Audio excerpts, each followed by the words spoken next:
नमस्कार साथियों, स्वागत है आपका एक बाइट चैनल पे। और आज हम इस वीडियो में बात करने वाले हैं इंटरमीडिएट का जो क्लास 12th है, इंटरमीडिएट जो है उसके सेंटअप एग्ज़ाम के बारे में बात करेंगे। किस तरह के क्वेश्चंस पूछे गए हैं और हम लोग को देखना है, उसके सारे सॉल्यूशंस जो हैं वो डिस्कस करेंगे मैथ्स के। और अगर आपका अगर आपने क्वेश्चंस जो भी है पैटर्न आपके पास है तो आप उसको रेफ़र कर सकते हैं और हम सारा एक एक क्वेश्चन जो है उन सब का हम सॉल्यूशन डिस्कस करेंगे। चलिए, तो कुछ इंपॉर्टेंट बातें। सबसे पहले आप देख सकते हैं कि जो टोटल क्वेश्चंस हैं, ठीक है, टोटल क्वेश्चंस जो हैं वो आपको 100 क्वेश्चंस रहते हैं ऑब्जेक्टिव के, ठीक है। 100 क्वेश्चंस रहेंगे आपके ऑब्जेक्टिव के, और लेकिन इस 100 में जो है 50 क्वेश्चन ही आपको सॉल्व करना रहेगा, सिर्फ और सिर्फ 50 क्वेश्चन। उसी तरह से और ये सब एक एक नंबर का होता है, तो ये सब आपको जो है 50 करेंगे तो 50 मैक्सिमम आप इसमें ला सकते हैं। उसके बाद आता है शॉर्ट आंसर टाइप, जिसमें आपको 15 क्वेश्चन देने हैं, तो ये हो गया आपका 30 मार्क्स का, ठीक है। और ये जो है इसमें से 4 क्वेश्चन आंसर करते हैं और हर एक क्वेश्चन होता है 5 मार्क्स का, तो टोटल हो गया ये 20, तो 30 और 20 50 और ये 50, टोटल 100 मार्क्स का एग्ज़ाम होता है, ठीक है। तो ये जो है दोस्तों, आप सेंटअप एग्ज़ाम में जो भी आप पैटर्न देख रहे हैं, ये सेम पैटर्न आपके एग्ज़ाम में आएंगे, तो इसीलिए आप जितना ज़्यादा से ज़्यादा हो सके इसको आप 1 से 2 बार बना सकते हैं, पैटर्न देख सकते हैं। और ये भी देख सकते हैं कि आप 3 घंटे में जो है वो आप कितना वो किए हैं। ध्यान ये रखना है, 15 मिनट दिया जाता है आपको क्वेश्चन पढ़ने के लिए। ध्यान ये रखना है कि जो टोटल टाइम है उसमें हमें ये सारा क्वेश्चन बन जाए, ठीक है। चलिए आगे आगे बढ़ते हैं। चलिए, तो ये ऑब्जेक्टिव जो है सेक्शन ए जो है हम लोग शुरू कर रहे हैं, जिसमें ऑब्जेक्टिव है। तो शुरू में जो भी है क्वेश्चंस का पैटर्न यही है कि सबसे पहले 10 डिफरेंशिएशन के क्वेश्चन दिए हुए हैं, लगभग 9, और फिर उसके बाद इंटीग्रेशन के शुरू होते हैं, फिर उसके बाद वेक्टर से क्वेश्चन होता है, 3D से, वो सारे क्वेश्चन हम लोग देखेंगे, ठीक है। चलिए तो सबसे पहले बात करते हैं इस क्वेश्चन की। ये बहुत ही आसान क्वेश्चन है। क्या कह रहा है कि आपको डिफ्रेंशिएट करना है 3x E to the power 3x को x के रेस्पेक्ट में। तो आप जानते हैं कि आप जानते हैं कि e to the power x का जो डिफ्रेंशिएशन होता है, ठीक है, d upon d x of e to the power x, तो ये होता है हमेशा e to the power x। तो ये एक ऐसा फंक्शन है जिसका डिफरेंशिएशन और इंटीग्रेशन दोनों सेम होता है, ठीक है। तो हमें लेकिन क्या दिया हुआ है, e to the power x into 3x। तो ये आप करते हैं सक्सेसिव डिफरेंशिएशन की तरह। कैसे? तो e to the power 3x को डिफ्रेंशिएट किए तो वो ई टू द पावर 3x ही रह गया, एज इट इज़ रह गया। फिर आपको मल्टीप्लाई करते हैं और फिर लिखते हैं वही d upon d x of 3x, ठीक है। ये हमेशा आपको ध्यान रखना है कि जो भी ऊपर में फंक्शन है उसको भी आपको डिफरेंशिएट करना है। तो क्या होगा आंसर इसका, e to the power 3x into ये 3x को डिफरेंशिएट करेंगे x के रेस्पेक्ट में, तो ये आएगा 3। तो टोटल आंसर आ जाएगा 3 into e to the power 3x, ठीक है। ऑप्शन जो है वो आपको आएगा C, ठीक है।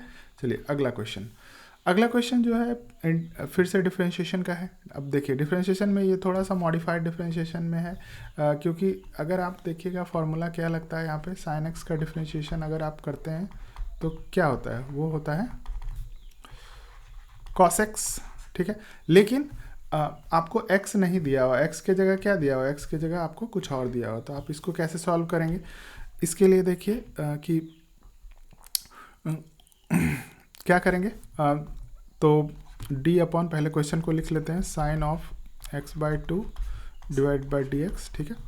तो इसमें क्या लिखना है, पहले साइन x का डिफरेंशिएट करेंगे तो वो आ जाएगा cos x, तो जो भी है अंदर में वो लिख देंगे। फिर अंदर वाले को भी करते हैं d upon d x of x/2, ठीक है। x/2 का जो डिफरेंशिएशन होगा वो क्या हो जाएगा, हाफ, तो cos x/2। आपका ऑप्शन नंबर बी आके रेडी है, ठीक है। चलिए उसी तरह से ये सब इजी क्वेश्चन है, फॉर्मूला बेस्ड क्वेश्चन है, तो उसमें कोई घबराने की बात नहीं है। उसी तरह से अब cos x का जो है डिफरेंशिएशन क्या होता है, माइनस साइन x, ठीक है। तो इसका क्या होगा differentiation, minus of sine 3x, और फिर से 3x को भी डिफरेंशिएट करेंगे, मैं लिख दे रहा हूँ माइनस साइन 3x इंटू 3, ठीक है, तो आ गया -3 साइन 3x, ठीक है। ऑप्शन कौन सा है? डी। चलिए उसी तरह से 10x का डिफरेंशिएशन, 10x का डिफरेंशिएशन क्या होता है? चलिए यहाँ पे फॉर्मूला भी एक बार लिख देते हैं जल्दीबाजी में, ठीक है। d/dx ऑफ cos x तो बराबर माइनस साइन x होगा, d/dx ऑफ 10x तो ये होगा sec स्क्वायर x, ठीक है। चलिए तो सेम यहाँ पे भी है कि जो 10x का डिफरेंशिएशन क्या होगा? sec square 2x into d/dx of 2x, अंदर वाला का भी तो करना है डिफरेंशिएट, ठीक है। तो sec स्क्वायर 2x इंटू ये हो जाएगा 2, तो 2 sec स्क्वायर 2x, ठीक है। ऑप्शन आ जाएगा आपका सी। आप मैच करते जाइए, आपका ऑप्शन सही है तो अच्छी बात है, नहीं तो आप देख लीजिए, उसको समझ लीजिए, ठीक है। क्योंकि क्वेश्चन जो है एग्जाम में आएंगे ही आएंगे, ये फिक्स है कि 9 क्वेश्चन आपको डिफरेंशिएशन का रहेगा ही रहेगा, लगभग 10 क्वेश्चन आपको इंटीग्रेशन का रहेगा ही रहेगा, डेफिनेट इंडेफिनेट मिला के, ठीक है। तो इसीलिए आपको इस पर बहुत ज़्यादा ध्यान देने का ज़रूरत है, बहुत ज़्यादा प्रैक्टिस का ज़रूरत है। चलिए अगला क्वेश्चन जो है वो अलजेब्राइक वाला है। तो अलजेब्राइक वाला फॉर्म क्या होता है? जैसे d/dx ऑफ फार्मूला लिख रहा हूँ मैं x⁴n, इसको आप कैसे डिफ्रेंशिएट करते हैं? ये होता है n इंटू x⁴n-1, ठीक है, ये होता है इसका डिफ्रेंशिएशन, ठीक है। तो उसी तरह से यहाँ पे लिख लीजिए क्या होगा इसका, d/dx ऑफ 2x³, इसका क्या डिफ्रेंशिएशन होगा? 2 तो बाहर आ गया, x³ का डिफ्रेंशिएशन 3 इंटू x⁴ तो कितना हो गया? 3 दूनी 6 इंटू x², ठीक है। ऑप्शन ए, जिसने भी बनाया क्वेश्चन को उसने सही ऑप्शन मारा है। चलिए अगला क्वेश्चन, ठीक है। तो log x का जो डिफ्रेंशिएशन होता है, ठीक है, d/dx ऑफ जो log x होता है वो होता है 1/x, ठीक है। फिर से वही चीज़ है, इसको भी हम देखेंगे कैसे। तो d/dx of log of x³, ठीक है, इक्वल्स टू 1/x³ तो हो गया, इनटू अब x³ को फिर से डिफरेंशिएट करते, ठीक है, तो क्या आ जाएगा 1/x³ इंटू 3x², ठीक है, ये कट गया x में तो 3/x आ गया, ठीक है, ऑप्शन सी आएगा। चलिए उसी तरह से अब ये है ट्रिगोनोमेट्रिक है लेकिन वो अलजेब्राइक फॉर्म में है, तो ठीक है, तो क्या होगा? सेम इसी फॉर्म में बनेगा। तो सबसे पहले क्या लिखेंगे? डिफरेंशिएट कीजिए तो 3 इंटू, ठीक है, sign to the power 3 - 1 into theta, ये पावर में हो गया, ये थीटा, ठीक है, इंटू, ठीक है, d/dx ऑफ साइन थीटा, ठीक है, तो ये क्या हो गया? 3 sine square theta into cos theta, ठीक है। ऑप्शन आपका आ जाएगा सी, ठीक है। चलिए फिर से क्वेश्चन नंबर 8 को वो करते हैं, इसमें भी डिफरेंशिएशन है। क्या होगा? 2 into cos square minus cos two the power 2 - 1 into alpha into d/dx of, ठीक है, d/dx of cos alpha, cos का डिफरेंशिएशन क्या हो जाएगा? तो ये क्या हो गया? 2 into cos alpha into minus sine alpha, तो बराबर क्या आ गया?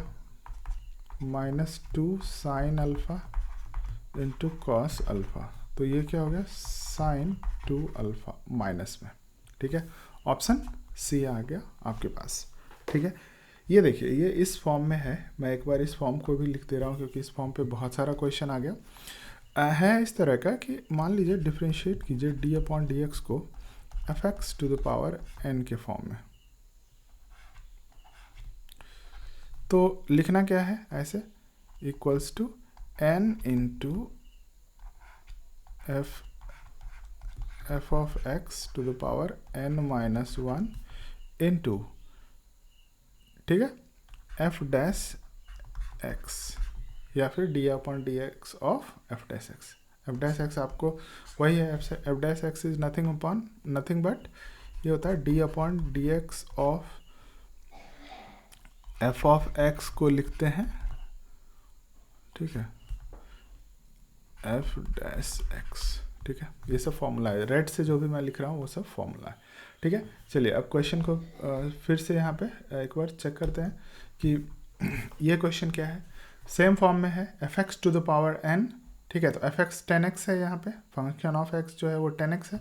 तो सबसे पहले क्या लिखेंगे, तो दो तो पहले बाहर में था ही, दो तो पहले बाहर में था ही उसके, तो हमने क्या लिखा 2 इंटू 10, हाँ 10 स्क्वायर एक्स को कैसे डिफ्रेंशिएट करेंगे, तो 2 बाहर आ जाएगा, 10 to the power 2 minus 1 into x into d upon d x of 10x, ठीक है।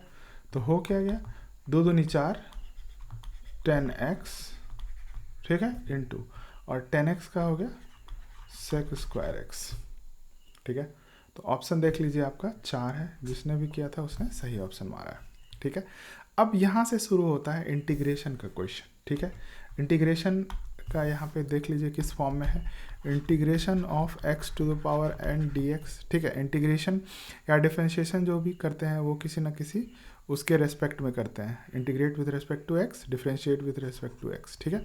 चलिए तो इसका क्या होता है formula, x to the power n plus 1 divided by n plus 1 plus some constant, ठीक है, के। उसी तरह से मान लीजिए, ठीक है। तो अब मान लीजिए कि यहाँ पे इसको देखना है, तो ये क्या है, रूट एक्स मतलब कुछ नहीं तो integration of x root x d x, ये कैसे निकालेंगे, ये निकालेंगे कुछ इस तरह से कि ये कुछ नहीं है तो x to the sorry x root है तो इसका मतलब x to the power half d x, तो वो आ गया x to the power half plus 1 divided by half plus 1 plus k, ठीक है। तो बराबर x to the power 3/2 divided by 3/2 है तो ये 2/3 आ जाएगा, ऊपर गुना करेंगे तो प्लस के। देख लीजिए कुछ इस तरह का है ऑप्शन, यस ऑप्शन बी है आपके पास, ठीक है। चलिए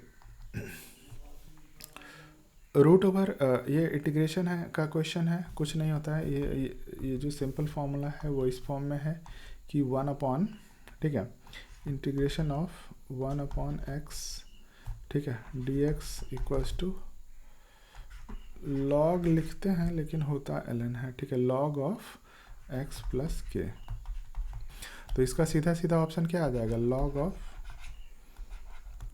ठीक है, mod of actually yes x plus 1 plus के, मॉड भी लगेगा इसमें, लॉग ऑफ मॉड x, क्योंकि लॉग हमेशा डिफाइंड होता है पॉजिटिव वैल्यू के लिए, लॉग फंक्शन जो डिफाइंड होता है वो हमेशा पॉजिटिव वैल्यू के लिए डिफाइन होता है, ठीक है, निगेटिव के लिए डिफाइन नहीं होता है, ठीक है। चलिए तो अगला क्वेश्चन सेम साइन थीटा का इंटीग्रेशन पूछ रहा है, तो साइन थीटा का इंटीग्रेशन क्या होता है, चलिए पहले फॉर्मूला लिख के बता देता हूँ। तो integration of sine theta D theta के रेस्पेक्ट में अगर करना है तो वो होगा माइनस कॉस थीटा प्लस के व्हाटएवर, ठीक है। तो माइनस कॉस थीटा होगा, तो अब इसको अगर आप डिफरेंशिएट इंटीग्रेट कीजिएगा, ठीक है, तो आएगा माइनस ऑफ कॉस 2 थीटा, लेकिन बटा में आएगा 2, ठीक है। ये जो इसके साथ है ये बटा में चला जाता है इंटीग्रेशन में, और जो डिफरेंशिएशन है डिफरेंशिएशन में वो गुना में चला जाता है, ठीक है, प्लस के, ठीक है। तो ऑप्शन मैच कीजिए, minus half cos theta plus cos 2 theta plus के, ऑप्शन बी, ठीक है। तो सिंपल उसी तरह से अब कॉस दिया हुआ है तो कॉस का तो सीधा सीधा इंटीग्रेशन होता है, वो होता है साइन, तो साइन ऑफ 5x बटा में 5 प्लस के, ठीक है। तो देख लीजिए, है ना। अगला क्वेश्चन 7th, तो क्वेश्चन नंबर 10 वो है 10 3x, ठीक है। अब 10x का इंटीग्रेशन होता है log sec x, ठीक है। इंटीग्रेशन ऑफ ये सब इंटीग्रेशन का फॉर्मूला अगर आप बोलेंगे तो मैं आपको डिराइव भी कर दूंगा, ठीक है, integration of 10x dx equals to फिर से मॉड sec x, ठीक है। लॉग हमेशा किस पे डिफाइंड होता है, पॉजिटिव वैल्यू पे, इसीलिए मॉड लिखा गया है, ठीक है। अब यहाँ पे अगर आप इसको सॉल्व करने जाएंगे तो क्या होगा, ये आपका बन जाएगा कुछ इस तरह का कि log ऑफ, ठीक है, sec x, mod of sec 3x, ठीक है। अब जो sec 3x के साथ में था वो आ जाएगा बटा में 3 प्लस हो जाएगा k,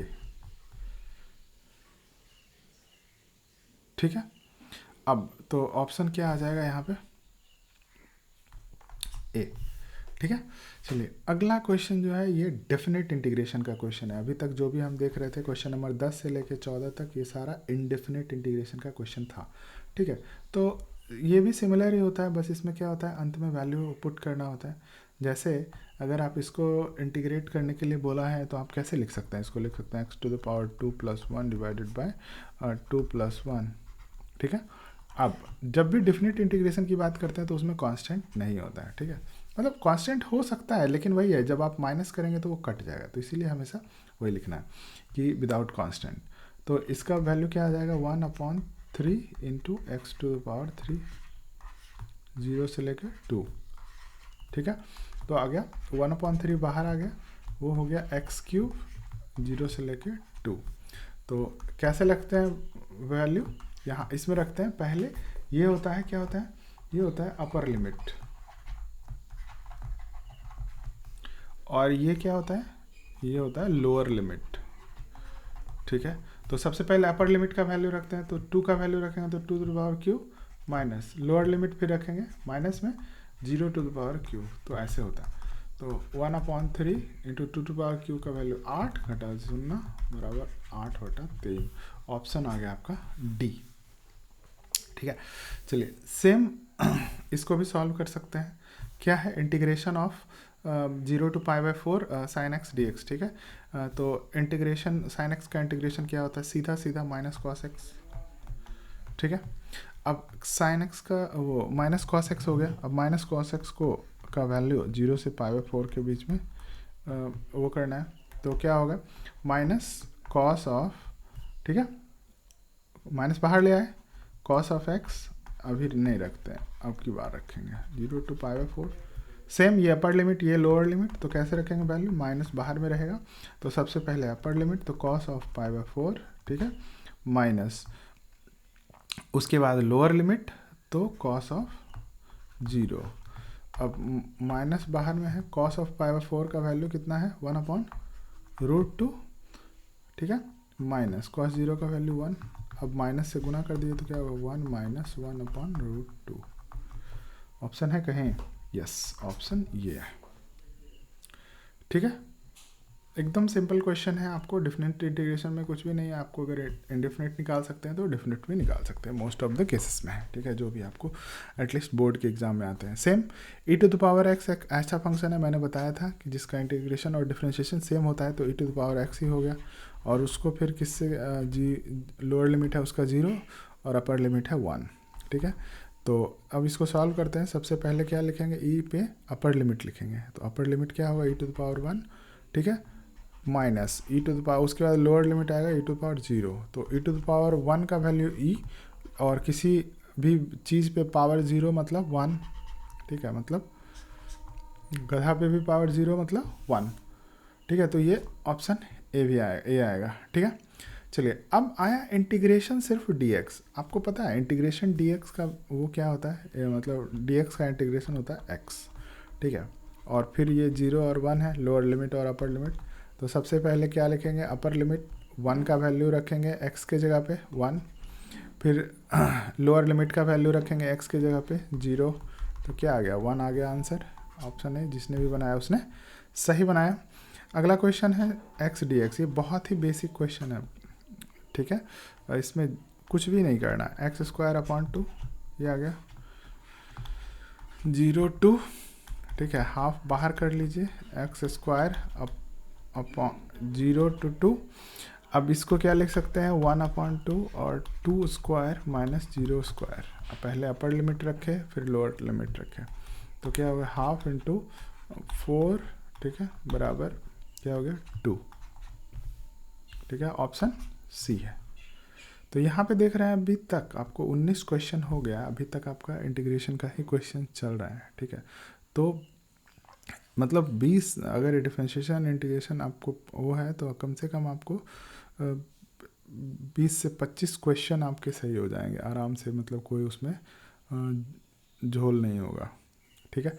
चलिए अब कुछ इस तरह का फंक्शन दिया हुआ है तो इसको थोड़ा सॉल्व कर लीजिए, सिंप्लीफाई कर लीजिएगा, काम बन जाएगा। कैसे सिंप्लीफाई कैसे होगा ये, तो x ऊपर में लिख सकते हैं इसको x स्क्वायर माइनस 1 को x plus 1 into x minus 1 लिख सकते हैं, और नीचे में x प्लस 1 है ये है, ठीक है, इंटू डी एक्स, ये भाई साहब इससे कट गए तो बच गया आपका equation x minus 1 D x, ठीक है।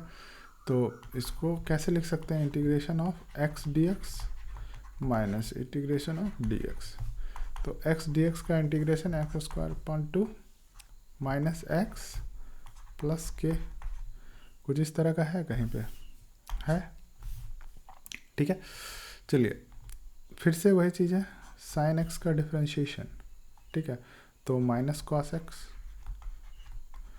कहाँ से कहाँ तक, लोअर लिमिट है माइनस 2 पाई, अपर लिमिट है 2 पाई, ठीक है। अब देखिए यहाँ पे ये क्वेश्चन क्यों दिया, यहाँ पे आपसे जानना चाह रहा है कि आपको कॉस 2 पाई का वैल्यू आता है कि नहीं, तो माइनस बाहर लिख लीजिए, कॉस 2 पाई, ठीक है, सॉरी एक स्टेप के बाद लिखेंगे, सॉरी यार, ठीक है, तो एक स्टेप के बाद लिखेंगे इसको, ठीक है। तो चलिए कोई दिक्कत नहीं है, कॉस ऑफ ये मान लीजिए आपका एक्स ही है, ठीक है, और ये करें माइनस 2 पाई से 2 पाई, ठीक है। तो आपको क्या करना है यहाँ पे, सबसे पहले अपर लिमिट 2 पाई रखना है एक्स के जगह पे, तो minus of cos of 2 pi minus cos of minus 2 पाई, हाँ, ठीक है। तो यहाँ पे देखिए क्या है, निगेटिव बाहर में है, कॉस ऑफ 2 पाई तो एज इट इज़ है, लेकिन माइनस में है। अब cos of minus theta, cos of minus theta का फॉर्मूला क्या होता है, वो कॉस थीटा ही होता है, ये मैंने आपको ट्रिगोनोमेट्री मैंने क्लास 10th में ही बताया, कॉस ऑफ माइनस थीटा बराबर कॉस थीटा ही होता है, ये आपको याद रखिएगा, ठीक है। कॉस और सेक का माइनस थीटा जो है ये क्या होता है, पॉजिटिव ही होता है, बाकी सब का माइनस थीटा निगेटिव होता है। तो ये हो गया कॉस 2 पाई कॉस 2 पाई, तो ये कट गया, ये इसके साथ कट गया, तो आ गया वैल्यू 0, ठीक है, ऑप्शन ए आपके पास रेडी है, ठीक है। तो फिर से अगला 10x का जो है यहाँ पे इंटीग्रेशन निकालना है, ठीक है। तो 10x का देखिए आपके पास एक इंडेफिनिट वाला भी क्वेश्चन होगा, ठीक है, यहाँ पे हमने सॉल्व किया हुआ है, 10x का एक इंडेफिनिट वाला भी क्वेश्चन हमने सॉल्व किया हुआ है, कहाँ गया, cos x है ना यहाँ पे, और 10x है ना, दिख रहा है, 10x एकदम इंडेफिनिट है, फिर डिफिनिट है, मतलब क्या है, आपको सिर्फ और सिर्फ चेक वो कर रहा है एग्जाम में कि आपको आना चाहिए, फॉर्मूला याद है आपको, कुछ नहीं हो मतलब दिक्कत होगा, ठीक है। अब देखिए चलिए 10x का इंटीग्रेशन सीधा सीधा लॉग सेक एक्स हो गया, ठीक है। चलिए log of mod of sec x, ठीक है। तो अब आपको बस ये देख रहा है कि आप ये वैल्यूज रख के निकाल सकते हैं कि नहीं, माइनस π/3 है लोअर लिमिट, π/3 है अपर लिमिट, ठीक है।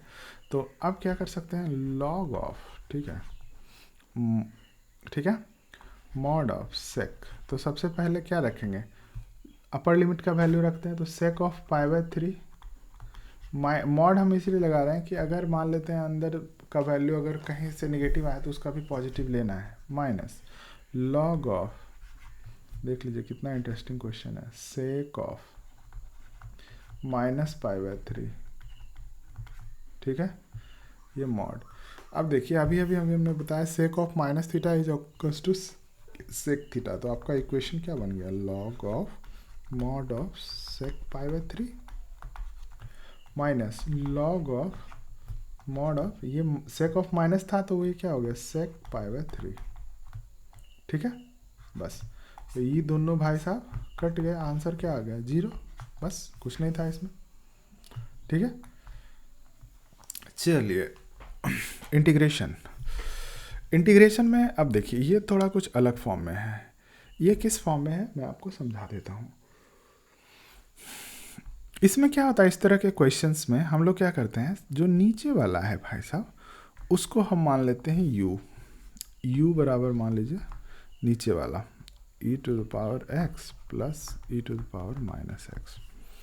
तो ऊपर इसको आप डिफ्रेंशिएट कीजिए तो du हो गया बराबर d of e⁻x plus e⁻−x।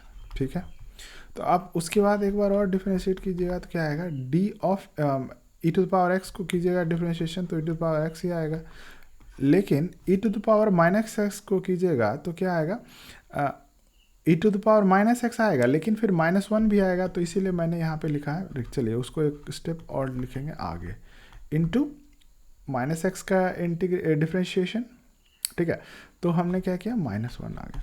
तो मतलब ये है कि du आ गया आपका e⁻x माइनस e⁻−x। ठीक है, अब देखिए ये मैंने u इसीलिए माना था कि अगर हम नीचे वाले को u मानते हैं तो ऊपर वाला कुछ इस तरह से du में आ जाना चाहिए। ठीक है, हाँ समझ गए, सॉरी इतना हो गया, इंटू dx होगा, इसके साथ इंटू dx भी होगा। ठीक है, क्योंकि x के रेस्पेक्ट में डिफ्रेंशिएट कर रहे हैं, लेफ्ट वाले को u के रेस्पेक्ट में कर रहे थे तो du आया, और इधर x के रेस्पेक्ट में कर रहे हैं तो dx आया। ठीक है, अब देखिए इसको ये वाला आप टोटल किस फॉर्म में आ गया है, ये वाला बन गया आपको टोटल इस फॉर्म में।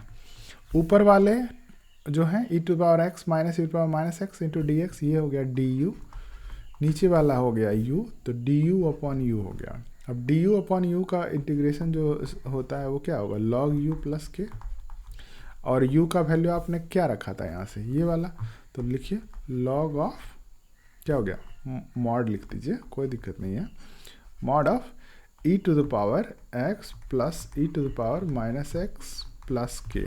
ठीक है, देखिए आप एकदम आसान क्वेश्चन था, देखने में कॉम्प्लिकेटेड लगेगा लेकिन ये आपका यही क्वेश्चन है। ठीक है, तो ये आ गया लॉग। ठीक है, ये आपका क्वेश्चन ऑप्शन सही है बी। ठीक है, चलिए अगला क्वेश्चन है। ये सारा क्वेश्चन जो भी है, मतलब अभी जो आपको 19 के बाद के जो क्वेश्चन है उसमें वही है, थोड़ा सिंप्लीफाई करना पड़ेगा, और बाकी सब इंटीग्रेशन है। ठीक है, वो सब इजीली बन जाएगा। जैसे मान लीजिए ये वाला क्वेश्चन, तो इसमें भी कुछ नहीं है, इसमें क्या करना है, इसको एक बार सिंप्लीफाई कर दीजिए, तो एक्स स्क्वायर को मल्टीप्लाई कर दीजिए दोनों ब्रैकेट के अंदर, तो एक्स स्क्वायर माइनस 1 आ गया, क्योंकि एक्स स्क्वायर कट जाएगा, तो x square minus x square into 1 upon x square. ठीक है, इंटू dx, तो ये भाई साहब कट गया, तो बचा क्या, integration of x square minus 1 into dx।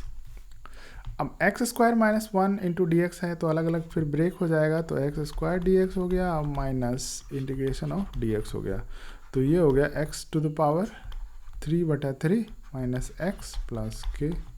कहीं ना कहीं आपको इस तरह का ऑप्शन दिखता हुआ नजर आएगा। ठीक है, चलिए अगला क्वेश्चन करते हैं। ये भी वही है, √x का आपको इंडेफिनिट वाला, सॉरी एक और डेफिनेट वाला क्वेश्चन आ चुका है। अब फिर से इसको देखिए, क्वेश्चन क्या कहता है कि x⁻²। ठीक है, हाफ का इंटीग्रेशन। ठीक है, यह है ना, तो क्या लिख सकते हैं इसको, x⁻² plus 1 divided by half plus 1।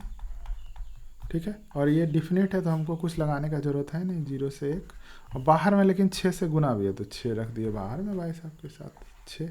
ठीक है, तो बचा क्या मेरे पास, 6 बाहर में रहा, x⁻³ रहा, और बटा में रहा 3/2। ठीक है, तो ये 0 से 1 ये उलट जाएगा भाई साहब, ऊपर आएगा तो 6 इंटू 2/3 बाहर ले लिया हम इसको, और अंदर बच गया x⁻³ 0 से लेके 1 तक। ठीक है, तो बाहर में आ गया 4, और x⁻³ में अगर अपर लिमिट आप 1 रखते हैं तो 1⁻³ माइनस 0⁻³/2। ठीक है, तो ये हो गया 1 कुछ भी इज 1। ठीक है, तो 4 और ये 0, तो 1 माइनस 0 बराबर 4। आंसर आपका बी आ गया। ठीक है, इसने सही मारा था उस बंदे ने, ठीक है। चलिए, ये थोड़ा फार्मूला बेस्ड क्वेश्चन है। कुछ इस तरह का फॉर्म आप देखे होंगे।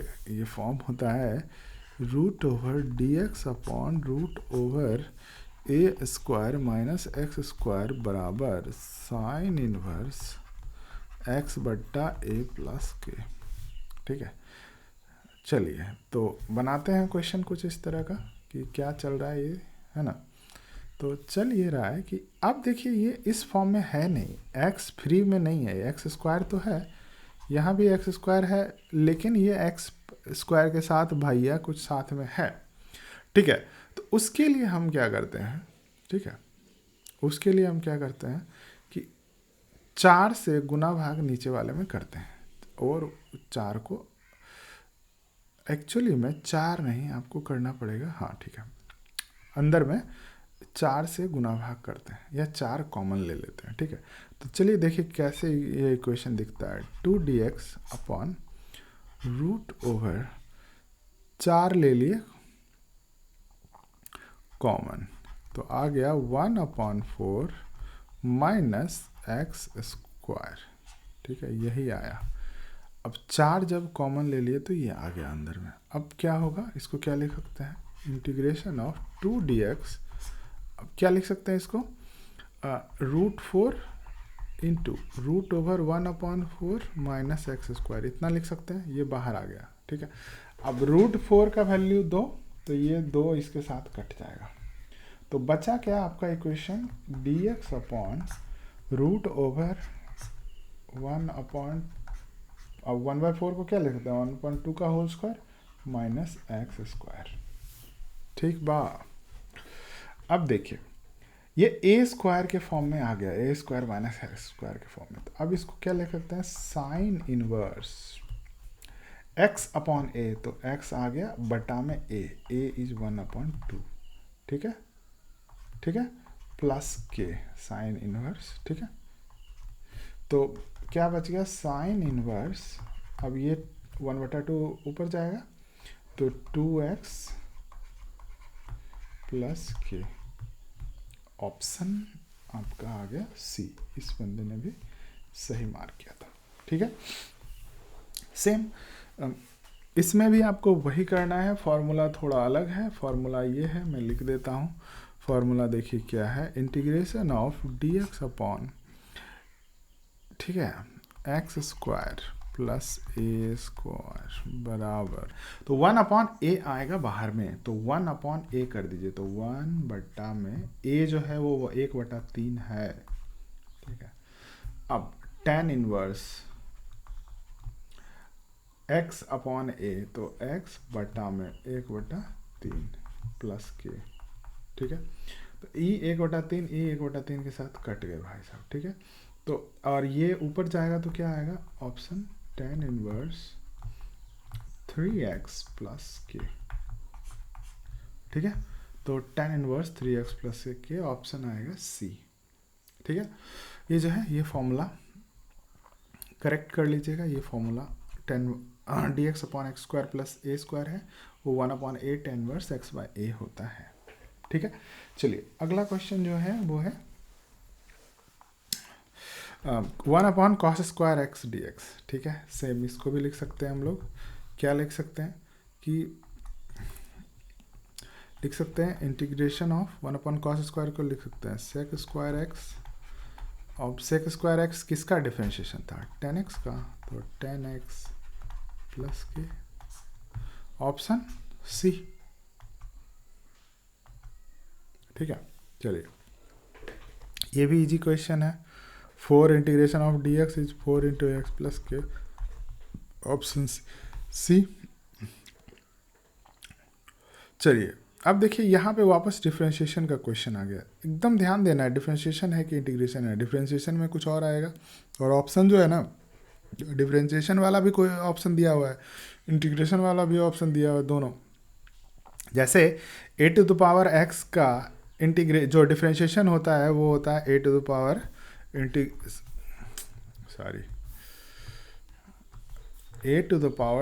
का differentiation of a to the power x जो होता है x के रेस्पेक्ट में, वो होता है a to the power x log a। ठीक है, तो यहाँ पे क्या हो जाएगा, 2 टू द पावर x, ये हो जाएगा आपका 2 to the power x log 2।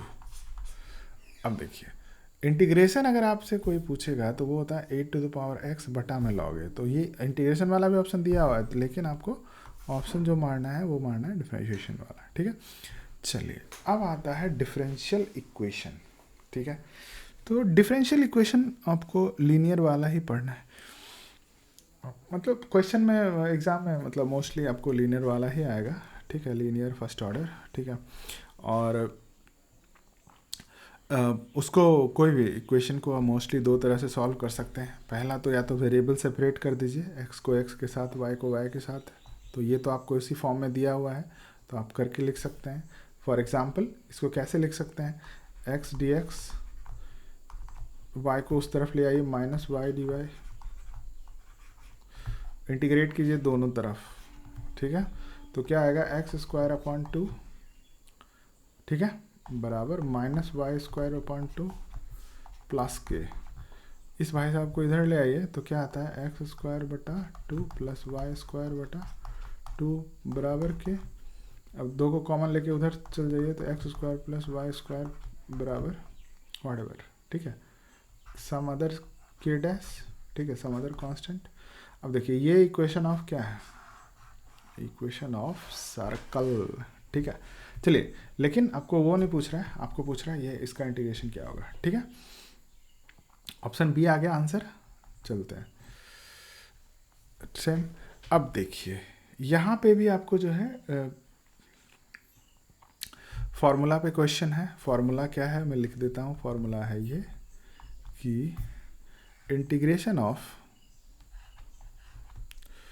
dx upon x square minus A square. ठीक है, अब ये होता है उस फॉर्म में कि दोनों को तोड़ के लिखेगा तो इसमें आएगा लॉग में। ठीक है, अब देखिए होता क्या है, 1 अपॉन 2 इंटू ए। ठीक, लॉग ऑफ एक्स माइनस ए ऊपर, माइनस वाला ऊपर और प्लस वाला नीचे, मॉड तो होगा ही होगा, प्लस हो जाएगा सी। ठीक है, क्योंकि लॉग के अंदर हमेशा पॉजिटिव आता है इसलिए मॉड लगाते हैं। चलिए अब बात करते हैं इस क्वेश्चन में। ठीक है, इस क्वेश्चन में अगर आप देखिएगा तो ये सेम फॉर्म में है, तो 1 अपॉन, यहाँ पे पहले देख लीजिए सेम फॉर्म में ले आते हैं, थोड़ा सा मॉडिफाई करते हैं, एक्स स्क्वायर माइनस 2 का होल स्क्वायर। हाँ, तो अब लिखिए इसको 1 अपॉन 2 इंटू ए का वैल्यू भी यहाँ पे 2 है, तो 2 into 2 into log of mod of, अब क्या है x माइनस ए, तो x minus 2 divide by x plus a, तो x plus 2 plus some c या k, कुछ भी लिख सकते। ठीक है, तो 1 अपॉन 4 आ गया और ये वाला ऑप्शन आ गया, ऑप्शन नंबर बी। ठीक है, एकदम समझते जाइए। ठीक है, अब देखिए same dx upon x square plus a square वाला फॉर्म अभी हम लोग बात किए थे, तो इसका डिफरेंशिएशन इंटीग्रेशन क्या होता है, 1 अपॉन ए। तो पहले इसको थोड़ा फॉर्म में लिख लीजिए, इसको फॉर्म में आप कैसे लिखेंगे, integration of dx upon x square plus 3 का स्क्वायर, ये फॉर्म में लिख लीजिएगा ना तो आसान हो जाएगा, ए क्या है x क्या है। ठीक है, तो 1 अपॉन ए, तो 1 upon 3 into tan inverse x बटा ए, एक्स बटा 3 प्लस के। समझ गए, एकदम थोड़ा सा गलती कीजिएगा, ऑप्शन आपके पास बहुत सारे भरे पड़े हैं गलत मारने के लिए। ठीक है, गलत आ जाएगा आंसर। ठीक, चलिए क्वेश्चन नंबर, अब आता है यहाँ से वेक्टर शुरू होता है। ठीक है, ये जो है ये डॉट प्रोडक्ट ऑफ वेक्टर का क्वेश्चन है। ठीक है, अब देखिए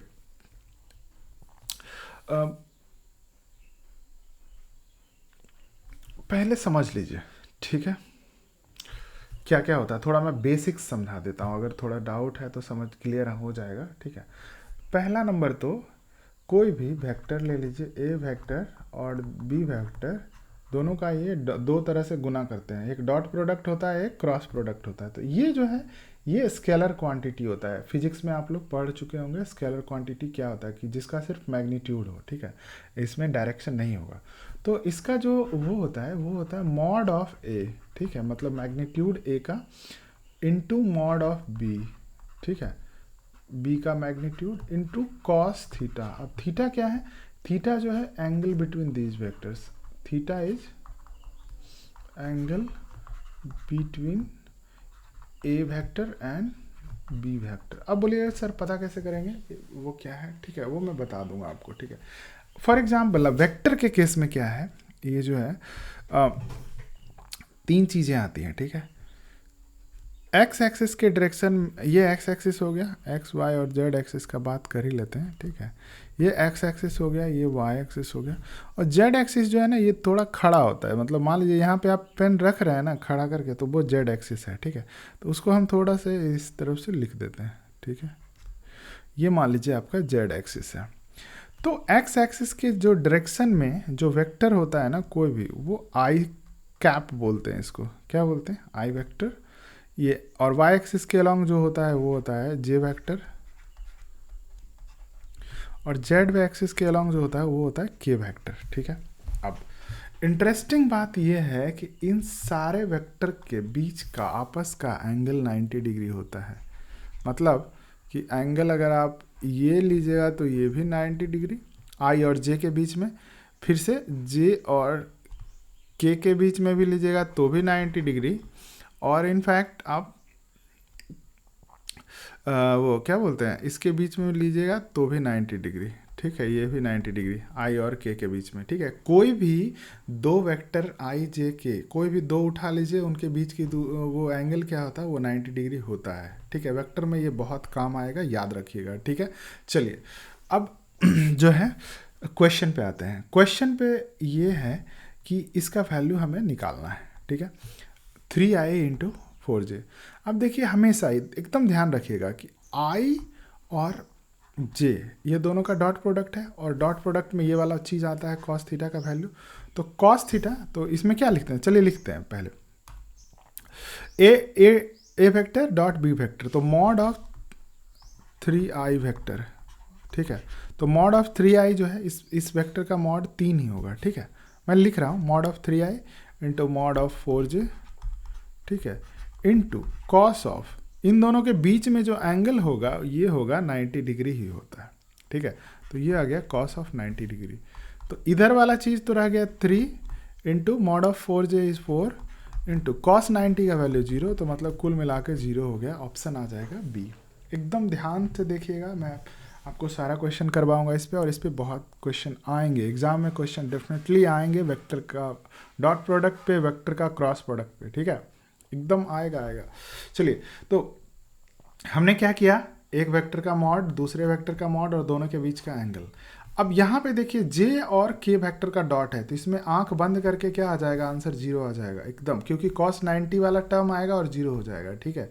आपको थोड़ा डिटेल में लिखना है तो लिख लीजिए, तो मॉड ऑफ 7j, ठीक है, मॉड ऑफ 3k, ठीक है, इंटू कॉस ऑफ 90 डिग्री। तो इधर कुछ भी है, 7 गुना 3 गुना 0 हो ही गया, 0 बराबर 0, ठीक है। चलिए अब आप बात करते हैं कि एक को इस वेक्टर को इस वेक्टर के साथ, हमने 2i को इस वेक्टर के साथ हम कैसे गुना करेंगे, ठीक है।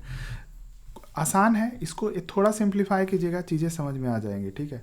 2 इंटू आई, ठीक है, डॉट 3 इंटू आई, इसको ब्रैकेट को तोड़ दीजिए, तो इसको क्या करेंगे, हर किसी के साथ डॉट प्रोडक्ट ले लेंगे। चलिए minus 2 into i dot 4 into j, ये गुना नहीं है, ये डॉट है, याद रखिए dot product, plus 2 into i dot 5 into k, ठीक है। अब मैंने आपको बता दिया है कि हमेशा आई और जे वाला टर्म के साथ डॉट रहेगा तो ये वैल्यू 0 हो जाती है, हमने अभी अभी देखा यहाँ पे। आई और के भी रहेगा तो भी ये वैल्यू 0 हो जाएगा, मतलब सेम नहीं रहा तो 0 हो जाएगा वैल्यू। तो ये दोनों वैल्यू हमारे पास 0 हो गया, ठीक है। अब बच गया इसका वैल्यू हम कैसे निकालेंगे, ठीक है, एकदम आसान है। क्या करेंगे, उसको लिख सकते हैं आप mod of 2i into mod of 3i ठीक है, इंटू कॉस ऑफ, और आई के बीच में एंगल कितना बनेगा 0 डिग्री, ठीक है। तो बढ़िया 2 गुना 3 गुना कॉस 0 का वैल्यू 1 बराबर 6, आंसर। समझ गए एकदम। अब देखिए, मान लीजिए आपको याद नहीं रहा, मतलब ये फॉर्मूला यूज नहीं करें, तो मान लीजिए आपको याद नहीं है कौन सा वाला कटेगा। हमेशा डॉट प्रोडक्ट में जो सेम वाला है वही रहेगा, यही बचेगा, यही भाई साहब हमेशा बचे रहेंगे, बाकी सब जीरो हो जाएंगे, ठीक है। सेम वाला नहीं है, मतलब आई जे के साथ हो गया, आई के साथ हो गया, जे के साथ हो गया, ये सब जीरो होगा, याद रखिएगा, ठीक है। तो ये हो गया। और क्यों जीरो हो रहा है, क्योंकि cos 90 का वैल्यू जीरो है, ठीक है। cos थीटा आता है इसीलिए cos 90 का वैल्यू जीरो है, इसीलिए वो जीरो है। चलिए अब बोलिएगा कि सर अब इसका कैसे निकालेंगे। इसका भी मैं आपको एक फॉर्मूला लिख देता हूँ, आप उस फॉर्मूला पे याद वो कर लीजिएगा, आराम से बन जाएगा, ठीक है। मैं लिख देता हूँ, फॉर्मूला ये है कि a1i, अगर दो वेक्टर इस तरह से दिया हुआ है, प्लस b1j, ठीक है, प्लस c1k, ठीक है।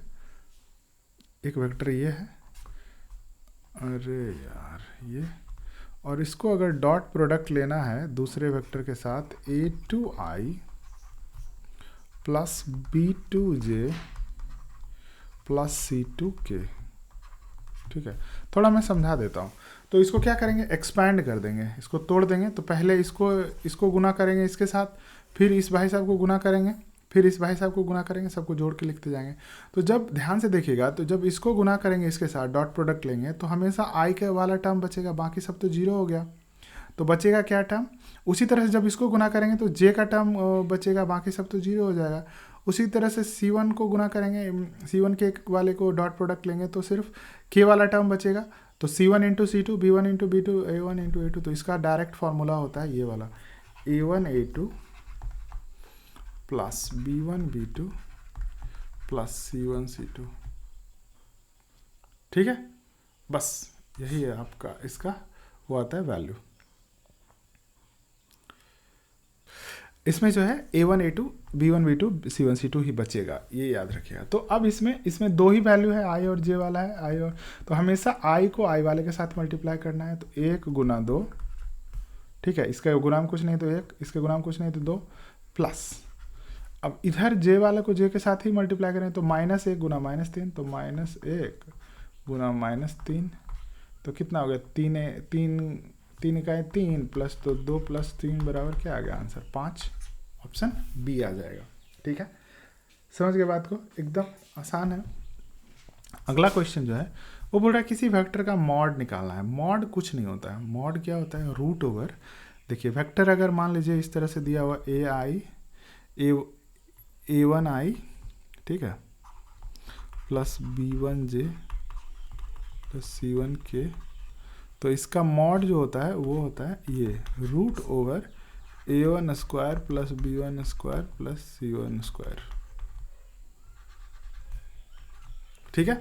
तो यहाँ पे लिख लीजिए root over 1 square, A1 is 1 square plus 2 का होल स्क्वायर प्लस 2 का होल स्क्वायर, ये B1 और ये C1, ठीक है। तो क्या हो गया, 1 प्लस 4 प्लस 4 बराबर √9 बराबर 3। ऑप्शन ए आ गया, ठीक है। वेक्टर में एकदम फॉर्मूला याद रखिएगा, क्वेश्चन बनेगा ही बनेगा, उसमें कोई दिक्कत वाली बात नहीं आएंगी, ठीक है। चलिए अगला क्वेश्चन तो सिंपल है, इंटीग्रेशन का क्वेश्चन है, ये तो आप कर भी चुके हैं।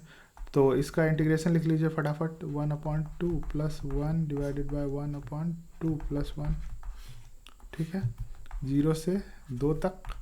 तो ये नीचे में 1/3 जो है वो 1/3 आ गया, ठीक है। अब t to the power 3/2, sorry ये तो 3/2 है, ठीक है। और इसका लोअर लिमिट और अपर लिमिट कितना है, 2 और 3 है, ठीक है। तो 1/3/2 इज 2/3, और इधर अपर लिमिट रखिएगा तो क्या होगा, 2 to the power 3/2 minus 0 to the power 3/2, ठीक है। अब देखिए इसको आप कैसे लिख सकते हैं, थोड़ा ध्यान से देखिएगा, ठीक है।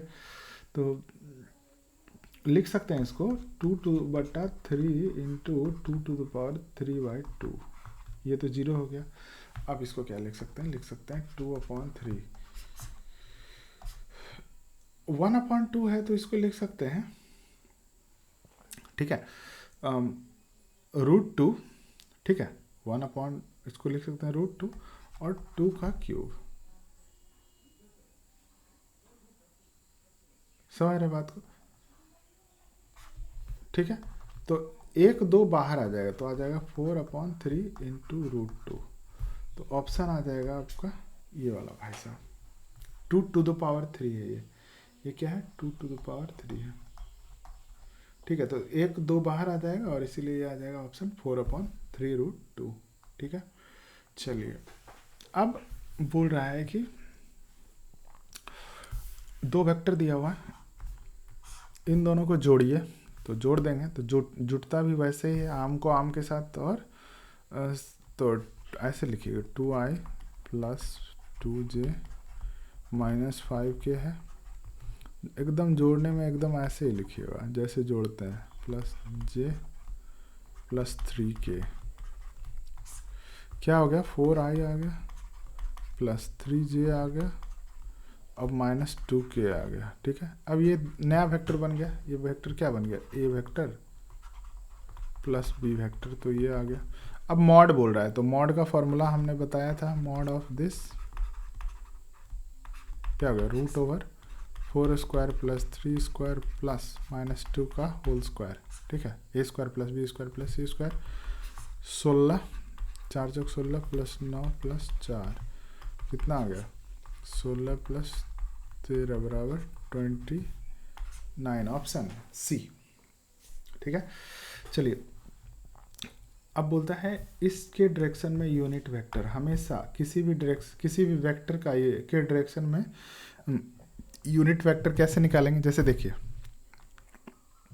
ये जो मैंने बताया था, ये क्या था, एक्स एक्सिस के डायरेक्शन में यूनिट वेक्टर आई है, वाई एक्सिस के डायरेक्शन में यूनिट वेक्टर जे है, के एक्स जेड एक्सिस के डायरेक्शन में यूनिट वेक्टर के है। तो अब किसी वेक्टर के रेस्पेक्ट में अगर बोला निकालने के लिए, तो ए वेक्टर के डायरेक्शन में यूनिट वेक्टर होता है, ठीक है, a vector divided by mod of a vector, तो ये बचता है यूनिट वेक्टर, ठीक है। तो अब इसको क्या करेंगे, तो मतलब ये है हमेशा ऊपर में जो है वो ये एज इट इज आएगा, तो एज इट इज आएगा तो उसके लिए क्या करेंगे, हम देखेंगे कि कौन सा ऑप्शन में ऊपर में ऐसा ही एज इट इज है, तो ये एज इट इज सिर्फ एक ही में है, बाकी हम सॉल्व करके देख सकते हैं। 2 × i - 3 × j, ठीक है, और बटा में मॉड ऑफ 2 × i - 3 × j, ठीक है। मॉड कैसे निकालते हैं, √a² + b², c² का टर्म इसमें है ही नहीं, तो 2i - 3 × j डिवाइडेड बाय √2 का होल स्क्वायर + 3 का -3 का होल स्क्वायर, तो 2i - 3j डिवाइड बाय √4 + 9 इस √13, ठीक है। तो ये आ गया 1/√13 2i - 3j vector, option B आ गया आपका आंसर, ठीक है। चलिए अगला क्वेश्चन, अब आया डिफरेंशियल इक्वेशन का क्वेश्चन। चलिए डिफरेंशियल इक्वेशन में जो है, ठीक है, जनरल इक्वेशन पूछा है आपसे, जनरल सॉल्यूशन पूछा है इसका।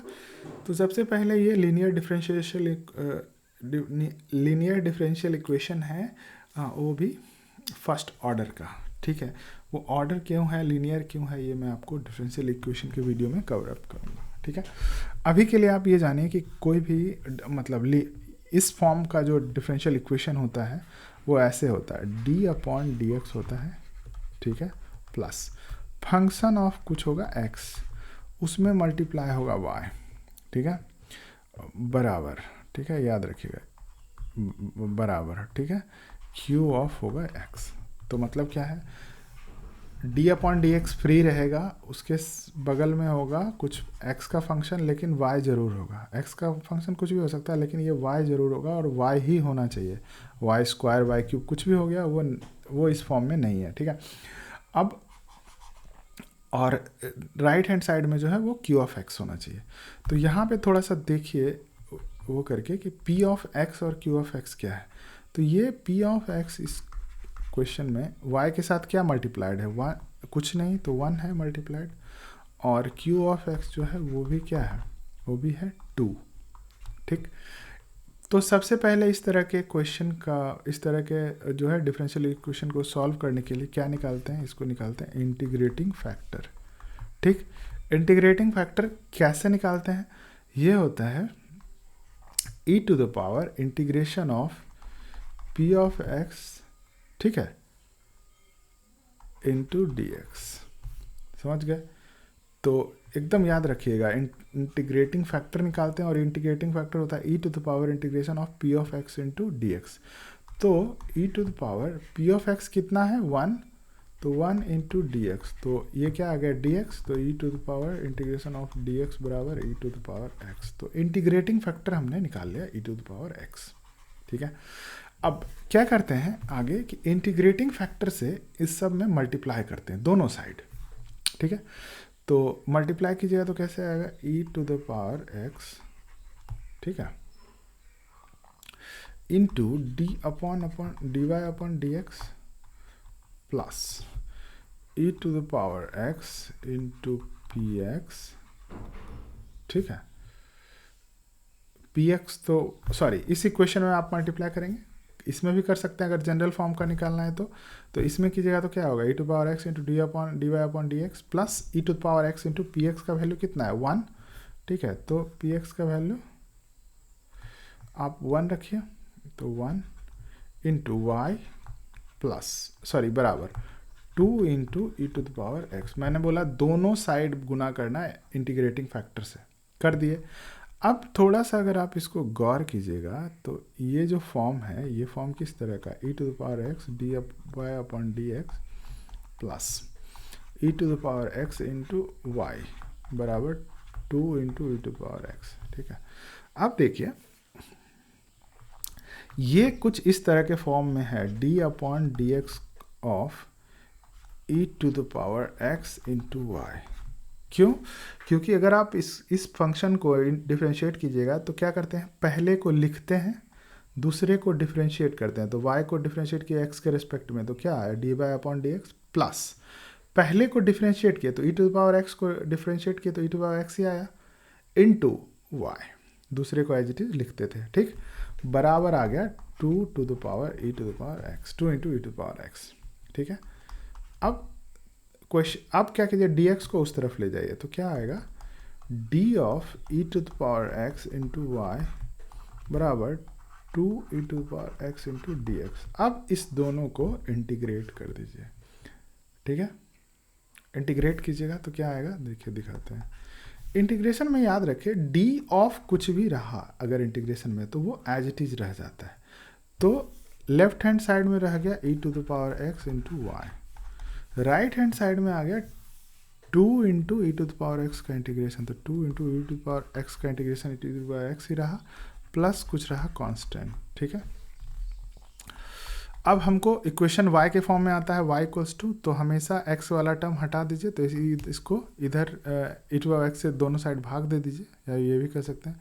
तो क्या हो गया e to the power x से भाग दे दीजिए दोनों तरफ, तो आपका जो बनेगा वो कैसा बनेगा, ये इससे कट गया तो y बराबर 2 e to power x upon e to power x plus k upon e to the power x आ गया।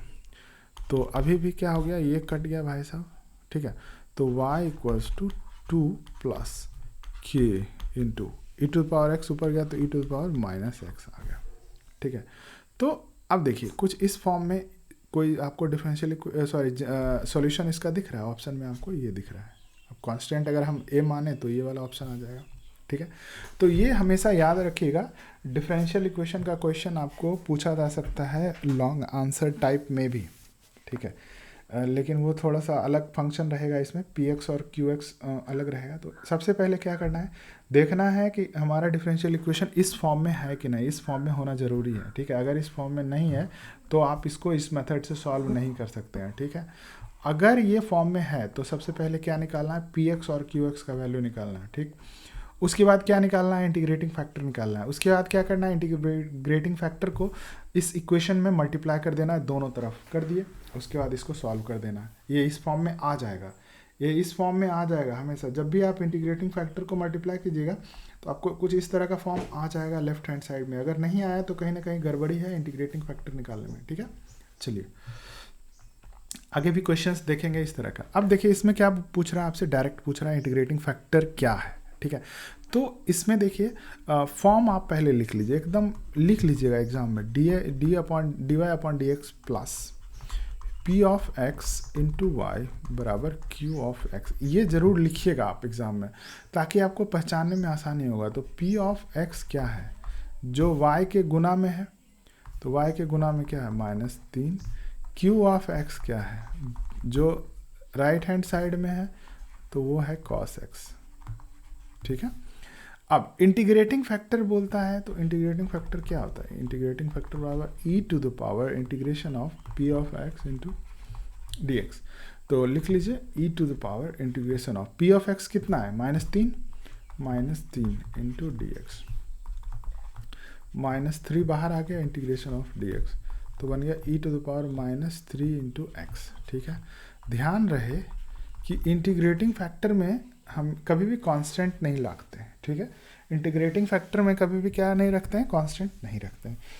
तो आपका ऑप्शन आ गया ए, ठीक है।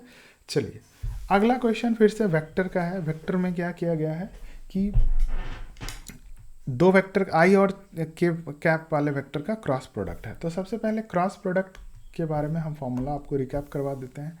क्रॉस प्रोडक्ट जो होता है, ठीक है, क्रॉस प्रोडक्ट ये होता है वेक्टर क्वांटिटी।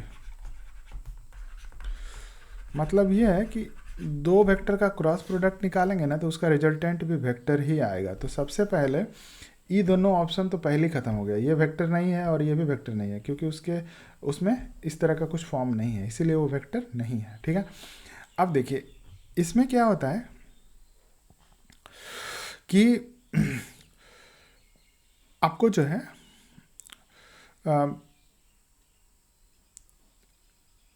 ए वेक्टर, ठीक है, इस केस में क्या होगा कि आपको मैग्नेट वो लेना है, ठीक है। इन दोनों वेक्टर का जो क्रॉस प्रोडक्ट होगा, जैसे मान लीजिए कि कोई भी वेक्टर है, ठीक है, वेक्टर को हमेशा आप कंपोनेंट फॉर्म में तोड़ सकते हैं, मतलब आई जे के फॉर्म में तोड़ सकते हैं, ठीक है। अब पहले ये समझ लीजिए, ठीक है, आई क्रॉस जे कितना होता है, जे क्रॉस के कितना होता है और के क्रॉस आई कितना होता है, ठीक है। तो फिर से हम निकालते हैं, ये आई था, ये जे था, ये एक्स एक्सिस था, ये वाई एक्सिस था, ये जेड एक्सिस था। एक्स एक्सिस की तरफ जो था वो आई वेक्टर है, यूनिट वेक्टर, एक्स एक्सिस की तरफ वाई एक्सिस की तरफ यूनिट वेक्टर जे, और जेड एक्सिस की तरफ वो के है, ठीक है।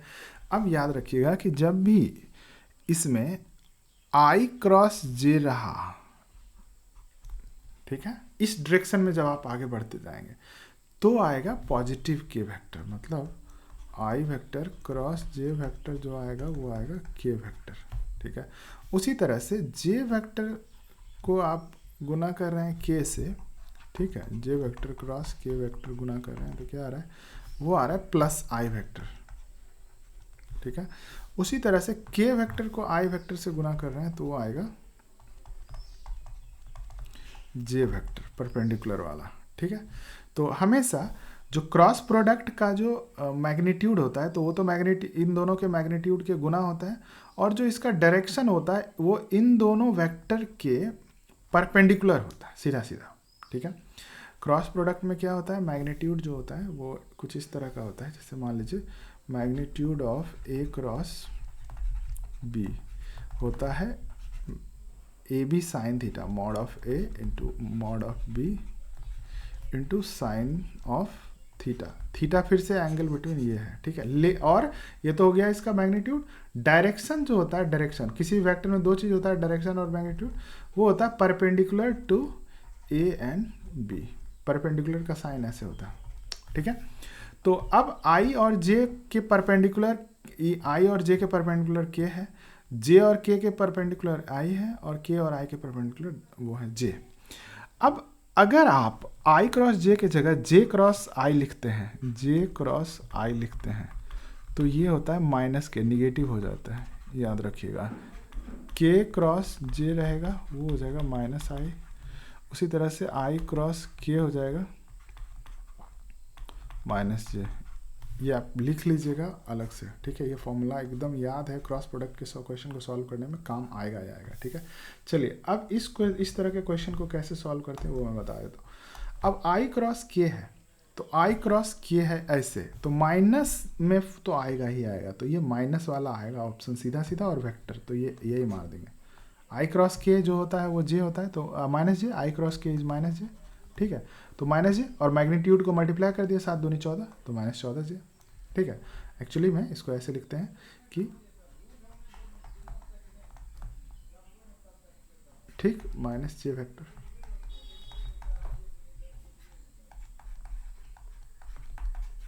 ठीक है। चलिए 45, मूल बिंदु से इस तल की दूरी, ठीक है। तो कोई भी प्लेन, ये प्लेन आ गया, प्लेन का इक्वेशन कुछ इस तरह का जनरल फॉर्म होता है, इस तरह का जो जनरल इक्वेशन ऑफ प्लेन होता है वो होता है ये फॉर्म में, ठीक है। वो होता है d1, ठीक है, a1x plus b1y plus c1z बराबर d1। तो जो मूल बिंदु से इसका दूरी आता है वो आता है इस तरह से, फॉर्मूला ये होता है कि d1 upon root over a1 square plus b1 square plus c1 square, बस ये फॉर्मूला होता है। तो अब इस फॉर्मूला में इसको रखिए, तो d1 कितना है 7 बटा में root over 3 square plus minus 2 का होल स्क्वायर प्लस 4 का होल स्क्वायर, 7 बटा में 9 रूट ओवर 9 प्लस 4 प्लस 16, तो 16 4 20 9 29, तो 7 बटा में रूट ओवर 29, ठीक है। अब देखिए ये हो गया। अब देखिए बोल रहा है कि ये दो प्लेन है, ये दो, अगला क्वेश्चन, ये दो प्लेन के बीच का एंगल कितना होगा वो निकालना है। तो दो प्लेन के बीच का एंगल निकालने के लिए क्या फॉर्मूला होता है, मैं लिख देता हूँ फिर से, ठीक है, कि दो प्लेन के बीच के एंगल का फॉर्मूला कुछ इस तरह का होता है, मैं लिख देता हूँ। अगर प्लेन का इक्वेशन इस तरह से है कि a1x plus b1y plus c1z बराबर d1, दूसरा plane a2x plus b2y plus c2z बराबर d2, तो इक्वेशन जो होता है ना वो होता है एंगल के लिए कि cos थीटा जो होता है वो होता है a1 a2 plus b1 b2 plus c1 c2 divided by, ठीक है, divided by root over a1 square plus b1 square plus c1 square into root over a2 square plus b2 square plus c2 square, ये formula होता है। अब आप इस formula में रखिए, ये यहाँ पे होता है मॉड, ठीक है। इस फॉर्मूला में अगर आप रखिएगा, ठीक है, तो आपको दिख जाएगा कि हम कैसे वो कर सकते हैं, ठीक है। तो a1 क्या है आपका 1, तो a1 a2, तो 1 गुना 2, 1 गुना 2, सॉरी इसको ब्लू से लिखते हैं, ठीक है। तो लिखिए cos थीटा बराबर a1 a2, तो 1 गुना 2, तो 1 गुना 2 प्लस माइनस 1 गुना 4, माइनस 1 गुना 4 प्लस 1 गुना 3, 1 गुना 3 डिवाइडेड बाय रूट ओवर, ठीक है, a1 square plus b1 square plus c1 square, तो a square 1 square plus minus 1 का होल स्क्वायर प्लस 1 का whole square into root over a1 square plus b1 square plus c1 square, तो 2 square plus 4 square plus 3 square, ठीक है। अब ऊपर 2 minus 4 plus 3, ठीक है, तो 2 माइनस 4 प्लस 3 डिवाइडेड बाय, अब 1 plus 1 plus 1 3 root 3 into root over 4 plus 9 13 plus 16 29, ठीक है। तो ऊपर आ गया 1 अपॉन रूट ओवर 87, ठीक है। तो क्या आया, cos थीटा का वैल्यू आया 1 अपॉन रूट ओवर 87, तो थीटा का वैल्यू क्या आ जाएगा cos इनवर्स, ठीक है, 1 अपॉन रूट ओवर 87, ठीक है। ये ऑप्शन आ गया। ठीक है। इससे कुछ नहीं है, फॉर्मूला याद रखना है। फॉर्मूला में हमेशा d1 d2 का यूज नहीं होता एंगल के लिए, d1 का यूज होता है किसमें, डिस्टेंस के लिए, किसी भी मूल बिंदु से मान लीजिए दूरी रहा या फिर किसी भी और पॉइंट से दूरी रहा किसी प्लेन का, तभी ये फॉर्मूला यूज होता है, ठीक है। ये वाले में याद रखिएगा कि cos थीटा जो होता है वो ऐसे निकाल सकते हैं और cos थीटा निकाल सकते हैं डॉट प्रोडक्ट की वजह से ही, ठीक है। चलिए अगला क्वेश्चन 47। अब बोलता है कि डायरेक्शन दिक् अनुपात वाले की दिक् कोसाइन क्या है। डायरेक्शन रेशियो दिया हुआ है, डायरेक्शन कोसाइन क्या होता है, ठीक है। अब देखिए डायरेक्शन रेशियो जो भी है तो वो एज इट इज रहता है, ठीक है, डिवाइडेड बाय रूट ओवर, ठीक है। सॉरी, थोड़ा सा मैं इसको वो करता हूँ कि मान लीजिए कि फॉर्मूला आपका ये है कि मान लीजिए ABC ABCR DRs direction ratios, ठीक है। तो DCs क्या होता है, डायरेक्शन कोसाइन क्या होता है, डायरेक्शन कोसाइन, ठीक है। ये क्या होता है, A/√A² plus B² plus C², ठीक है, B/, ठीक है। तो जितना डायरेक्शन रेशियो उतना डायरेक्शन कोसाइन होगा, तो इसका डायरेक्शन कोसाइन हो जाएगा, ये इसका डायरेक्शन कोसाइन होगा ये A² plus B² plus C², ठीक है। उसी तरह से तीसरा डायरेक्शन कोसाइन हो जाएगा वो A² plus B² plus C², ठीक है। तो बस ये एज इट इज दिखना चाहिए ऊपर में, तो 3 - 2 8 ये सब में दिख रहा है।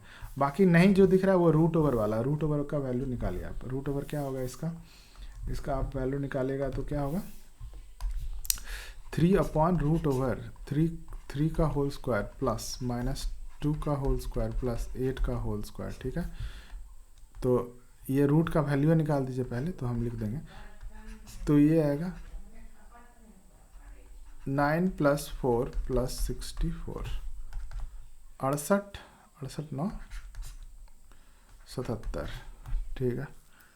अब √77 जिसके नीचे में है वो लिख दीजिए आंसर, सबके बटा में वही √77 -2/√77 8/√77 इस तरह से, ठीक है। चलिए अगला क्वेश्चन। अब बोल रहा है कि इस तरह से जो दो वेक्टर दिया है उसका वो क्या होगा, डॉट प्रोडक्ट। फॉर्मूला बेस्ड है, आई वाले को आई के साथ मल्टीप्लाई करेंगे, जे वाले को जे के साथ करेंगे, के वाले को के साथ करेंगे। कीजिए 5 × 2 प्लस -1 × 2 प्लस 2 × -4, ठीक है। यही मैग्नीट्यूड आएगा, तो 10 - 2 - 8 = 0। मतलब क्या हो गया, डॉट प्रोडक्ट 0 मतलब ये दोनों प्लेन के बीच का एंगल 90 डिग्री होगा, ठीक है। मान लीजिए कल को पूछ दिया कि इन दोनों के प्लेन का बीच का एंगल कितना होगा, जैसे इसमें पूछा था पीछे वाले क्वेश्चन, ठीक है। डॉट प्रोडक्ट इसका क्या होगा, 0, 5 दूनी 10 -2 -8 तो हो गया 0, ठीक है।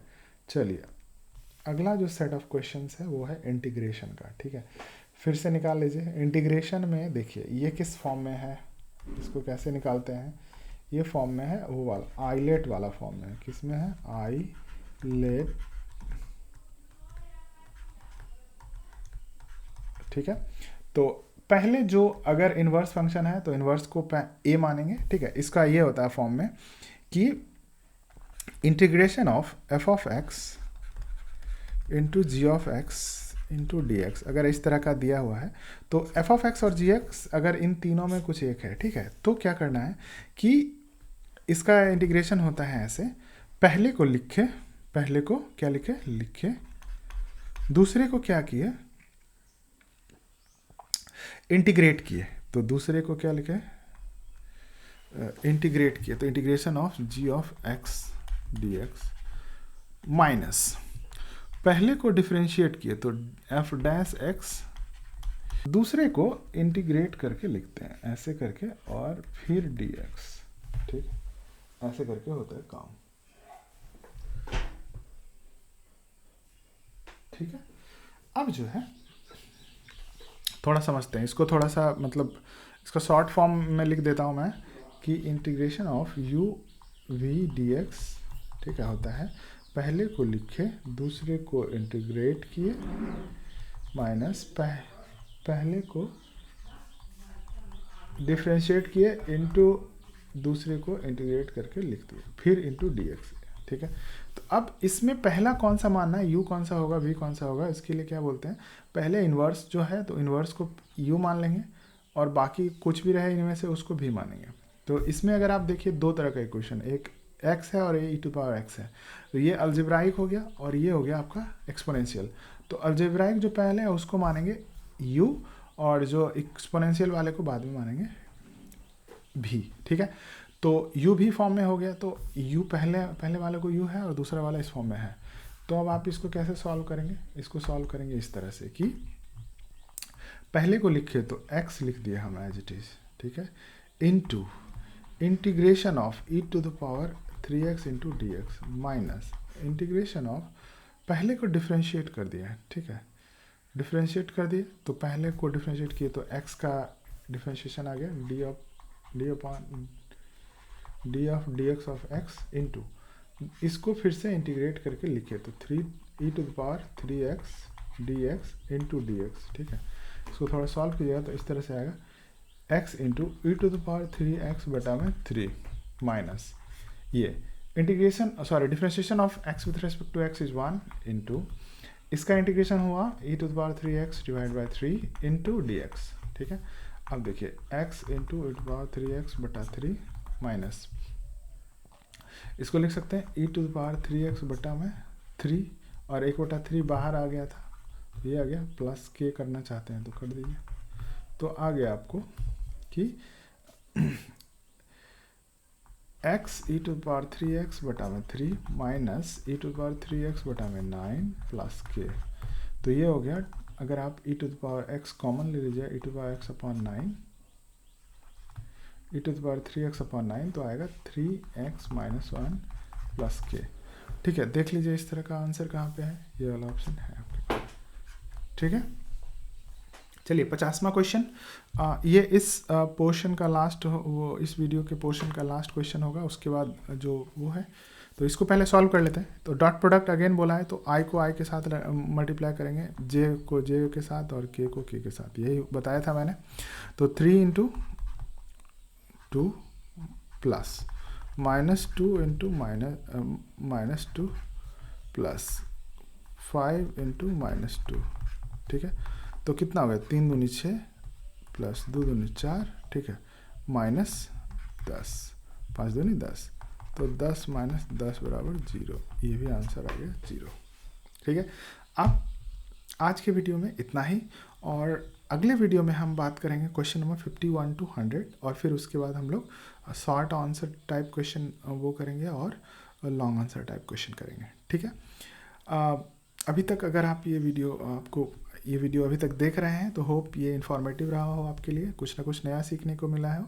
और इस वीडियो को आप लाइक करें, सब्सक्राइब करें चैनल को, और ताकि आपको इस तरह के और भी अपडेट्स मिलते रहें, और इसको जितना ज़्यादा से ज़्यादा लोगों तक हो सके आप इसको शेयर करें।